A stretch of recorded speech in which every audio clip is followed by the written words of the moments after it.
ಎಲ್ಲರಿಗೂ ನಮಸ್ಕಾರ. ಇವತ್ತು ರುಚಿಕರವಾದ ಒಂದು ಪಾಯಸ ಮಾಡಿ ತೋರ್ಸಾಕತ್ತೀನಿ ನೋಡ್ರಿ. ಇದನ್ನು ಗಟ್ಟಿ ಆಗ್ಲಿಲ್ಲಂಗ ಯಾವ ಥರ ಮಾಡ್ಕೊಳೋದು ಮತ್ತು ರುಚಿಯಾಗಿ ಯಾವ ಥರ ಶಾವಿಗೆ ಪಾಯಸ ಮಾಡ್ಕೊಳೋದು ಅನ್ನೋದನ್ನು ತೋರಿಸ್ಕೊಡಕತ್ತೀನಿ.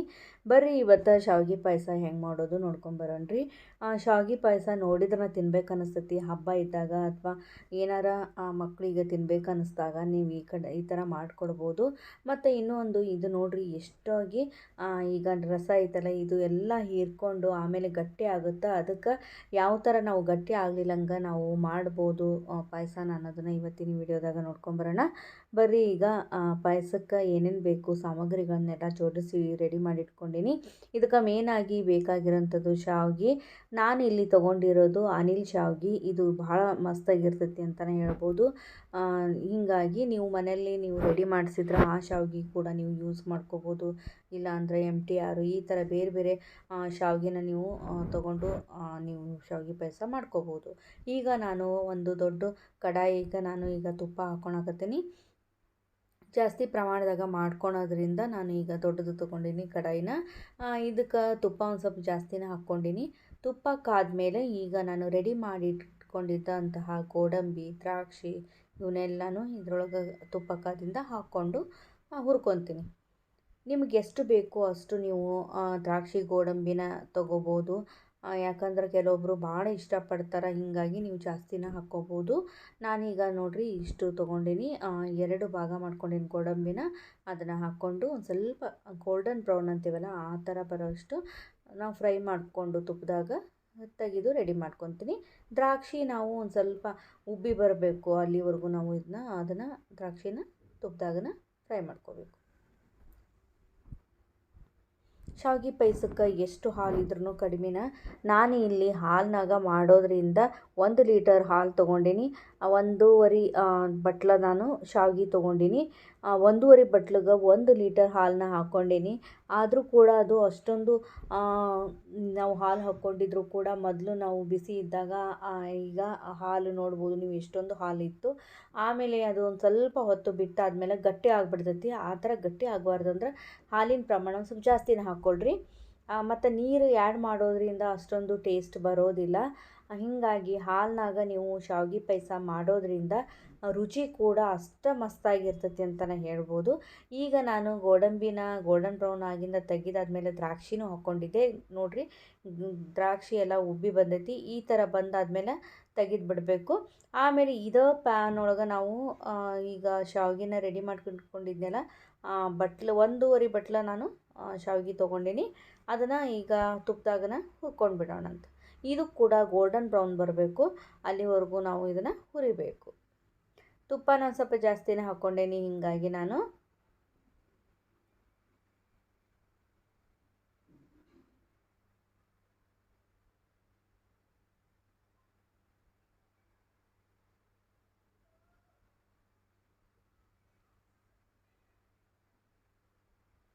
ಈ ಶಾವಿಗೆ ಪಾಯಸಕ್ಕೆ ನಾವು ಸಾಬುದಾನಿ ನೆನೆ ಹಾಕಿ ಅದನ್ನು ಕೂಡ ನಾವು ಹಾಕ್ಬೋದು. ಅಂದರೆ ಇನ್ನೂ ಟೇಸ್ಟ್ ಕೊಡ್ತೈತಿ ಅಂತಲೇ ಹೇಳ್ಬೋದು. ನಾನೀಗ ಹಂಗೆ ಮಾಡಿ ತೋರ್ಸಕತ್ತೀನಿ ಇವತ್ತು. ಯಾರೆಲ್ಲ ಹೊಸದಾಗಿ ನೋಡಕತ್ತೀರಿ ಚಾನಲ್ನ ಸಬ್ಸ್ಕ್ರೈಬ್ ಮಾಡ್ಕೊಳ್ರಿ. ಭಾಳಷ್ಟು ವಿಡಿಯೋಸ್ನ ನಾನು ಮಾಡೇನಿ. ಬೆಡಗೇರಿ ಚಟ್ನಿ ಆಗಲಿ, ಕೆಂಪು ಚಟ್ನಿ ಆಗಲಿ, ಶೇಂಗಾ ಚಟ್ನಿ ಆಗಲಿ, ಅಗಸಿ ಚಟ್ನಿ, ಈ ಥರ ಬೇರೆ ಬೇರೆ ಚಟ್ನಿಗಳು, ಪಲ್ಯಗಳು, ಸಾರುಗಳನ್ನೆಲ್ಲ ನಾನು ಮಾಡಿ ತೋರಿಸೀನಿ. ನೋಡಿಲ್ಲ ಅನ್ನೋರು ನೋಡ್ಕೊಂಬರ್ರಿ. ಈಗ ನೋಡಿರಿ ಶಾವಿಗೆ ಹುರ್ಕೊಂಡಾದ್ಮೇಲೆ ನಾನು ಪಾತ್ರೆ ತೊಗೊಂಡಿನಿ. ಅದಕ್ಕೆ ಹಾಲು 1 ಲೀಟರ್ ಹಾಲು, ಗಟ್ಟಿ ಹಾಲು ತೊಗೊಂಡಿನಿ. ನೀರು ಮಿಕ್ಸ್ ಮಾಡಲಿಲ್ಲಂತಹ ಹಾಲನ್ನ ತೊಗೊಂಡು ನಾನೀಗ ಇದು ಬಿಸಿದ ತೊಗೊಂಡಿನಿ. ನೋಡಿರಿ ತಣ್ಣನ ತೊಗೋಬೇಡ್ರಿ, ಬಿಸಿದ ತೊಗೊಳ್ರಿ ಆದಷ್ಟು. ಈಗ ನೋಡಿರಿ ಹಾಲನ್ನ ಕಾಯಕ್ಕಿಟ್ಟೀನಿ. ಸ್ವಲ್ಪ ಕುದಿ ಬರಬೇಕು. ಕುದಿ ಬಂದಾಗ ನಾವು ಶಾವಿಗೆ ಹಾಕ್ಕೋಬೇಕು. ಇದಕ್ಕೆ ನಾವು ಈ ಥರ ನಾವು ಹಾಲೊಳಗನ ಮಾಡ್ಕೊಳೋದ್ರಿಂದ ರುಚಿ ತುಂಬ ಜಾಸ್ತಿ ಕೊಡ್ತೈತಿ ಅಂತಲೇ ಹೇಳ್ಬೋದು. ನೀರೊಳಗೆ ಮಾಡೋದಕ್ಕೂ ಹಾಲೊಳಗೆ ಮಾಡೋದಕ್ಕೂ ಭಾಳ ವ್ಯತ್ಯಾಸ ಐತಿ. ನಿಮ್ಗೆ ನೀರೊಳಗೆ ನೀವು ಮಾಡ್ಕೊತೀರಿ ಅಂದರೆ ಮಾಡ್ಕೋಬೋದು. ಅಂದರೆ ಭಾಳಷ್ಟು ಪ್ರಮಾಣದಾಗ ಮಾಡುವಾಗ ಹಾಲನ್ನ ಹಾಕೋಕ್ಕಾಗೋದಿಲ್ಲ. ಅಂಥ ಸಂದರ್ಭದಾಗ ನೀವು ಹಾಲು ಮತ್ತು ನೀರು ಮಿಕ್ಸ್ ಮಾಡ್ಕೋಬೋದು. ಈಗ ನಾನು ನೋಡಿರಿ ಶಾವಿಗೆ ಹುರಿದಿಟ್ಕೊಂಡಿದ್ದೆನಲ್ಲ ಅದನ್ನು ನಾನು ಈಗ ಆ್ಯಡ್ ಮಾಡಕತ್ತೀನಿ. ಹಾಲು ಕುದಿಯುವಾಗ ಮೊದಲು ಶಾವಿಗೆ ಹಾಲೊಳಗೆ ಚಲೋತ್ನಾಗಿ ಕುದಿಬೇಕು, ಮೆತ್ತಗಾಗಬೇಕು ಶಾವಿಗೆ. ಅಲ್ಲಿವರೆಗೂ ನಾವು ಇದನ್ನು ಕುದಿಸ್ಕೊಳೋಣ ಅಂತ ಚಲೋತ್ನಾಗಿ ಹಾಲೊಳಗೆ. ಇದು ಗಟ್ಟಿ ಹಾಲು ಇದು. 1 ಲೀಟರ್ ಹಾಲು ತೊಗೊಂಡಿನಿ. 1.5 ಬಟ್ಲ ಶಾವ್ಗಿಗೆ, ಸಣ್ಣ ಬಟ್ಲದಿಂದ 1.5 ಬಟ್ಲ ಶಾವ್ಗಿಗೆ. ತುಪ್ಪ ಇತ್ತು, ಹೀಗಾಗಿ ನಾನು ಈಗ ತುಪ್ಪನ ಹಾಕ್ಕೊಳಕತ್ತೀನಿ. ವೇಸ್ಟ್ ಆಗುತ್ತೆ ಇಲ್ಲ ಅಂತಂದರೆ, ಹೀಗಾಗಿ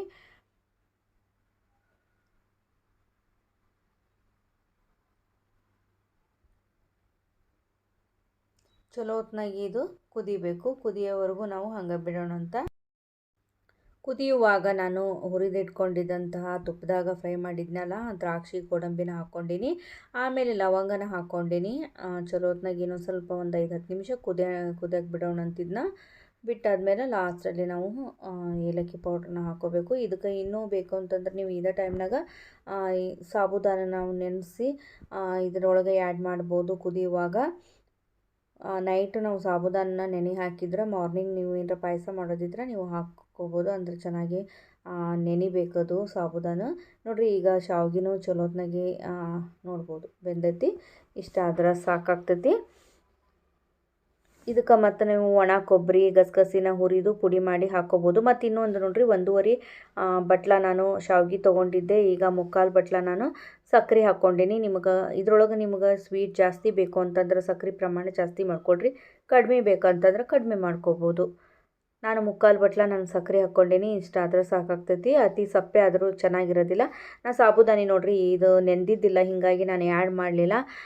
ಇದು ನೈಟ್ ನಾವು ನೆನೆಯಾಕೆ ಬಿಟ್ವಿ ಅಂದ್ರೆ ಮಾರ್ನಿಂಗ್ ನಾವು ಮಾಡುವಾಗ ಈ ಥರ ನೀವು ಕುದಿಯುವಾಗ ಶಾವ್ಗೆ ಸಾಬುದಾನ ಹಾಕ್ಕೋಬೋದು. ಮಸ್ತಾಗುತ್ತೆ ನೋಡಿರಿ. ಈಗ ಎಷ್ಟು ಮಸ್ತಾಗಿ ಬೆಂದೈತಿ, ಎಷ್ಟು ಸೂಪರ್ ಆಗೈತಿ. ನೋಡಿದ್ರೆ ತಿನ್ಬೇಕನ್ನಿಸ್ತೈತಿ, ಅಷ್ಟೊಂದು ಮಸ್ತಾಗಿತ್ತು. ತುಪ್ಪ ಹಾಲು ಎಲ್ಲ ಆರೋಗ್ಯಕ್ಕೂ ಒಳ್ಳೆಯದೈತಿ. ಲಾಸ್ಟಲ್ಲಿ ನಾನೀಗ ಏಲಕ್ಕಿ ಪೌಡ್ರನ್ನ ಹಾಕಿದೆ ನೋಡಿರಿ. ತಿನ್ನಾಕ ಇದು ಶಾವ್ಗೆ ಪಾಯಸ ರೆಡಿ ಆಯ್ತು. ಒಂದು ಸಾರಿ ಹಾಲೊಳಗನ ಈ ಥರ ನೀವು ಮಾಡ್ಕೊಂಡು ನೋಡಿರಿ ಶಾವ್ಗೆ ಪಾಯಸ. ಅದ್ರ ಟೇಸ್ಟು ಸಖತ್ತಾಗಿರ್ತೈತಿ ನೋಡಿರಿ. ಗಟ್ಟಿ ಆಗಲಿಲ್ಲಂಗೆ ಈ ಥರ ಶಾವ್ಗೆ ಪಾಯಸ ಒಂದು ಸಾರಿ ಮಾಡ್ಕೊಳ್ರಿ. ನೀವು ಎಷ್ಟು ತಾಸು ಇಟ್ಟರು ಇದೇ ಥರನೇ ಇರ್ತೈತಿ ಅಂತಲೇ ಹೇಳ್ಬೋದು. ನೋಡ್ಬೋದು ಎಷ್ಟು ಸೂಪರಾಗೈತಿ. ಗಟ್ಟಿ ಆಗೋದೇ ಇಲ್ಲ. 1 ಲೀಟರ್ ಹಾಲು 1.5 ಬಟ್ಲ ನೀವು ಶಾವ್ಗೆ ತೊಗೊಂಡ್ರೆ ಈ ಥರ ಆಗುತ್ತೆ ಅಂತಲೇ ಹೇಳ್ಬೋದು. ಬರೀ ಹಾಲೊಳಗನ ಟೇಸ್ಟ್ ಆಗುತ್ತೆ ಇದು. ಬಿಸಿದು ಸರ್ವಿಂಗ್ ಬೌಲಿಗೆ ಹಾಕಾಕತ್ತೀನಿ. ಒಂದು ಸಾರಿ ಮಾಡಿ ಏನಿಸ್ತು ಅನ್ನೋದು ಕಮೆಂಟ್ ಒಳಗೆ ತಿಳಿಸ್ರಿ. ಸಬ್ಸ್ಕ್ರೈಬ್ ಮಾಡಲಿಲ್ಲರು ಸಬ್ಸ್ಕ್ರೈಬ್ ಮಾಡ್ಕೊಂಡು ನೋಡಿರಿ. ಮತ್ತು ಮುಂದಿನ ರೆಸಿಪಿಯೊಂದಿಗೆ ಸಿಗೋಣ್ರಿ. ಅಲ್ಲಿ ತನಕ ನಿಮ್ಮೆಲ್ಲರಿಗೂ ನಮಸ್ಕಾರ ರೀ.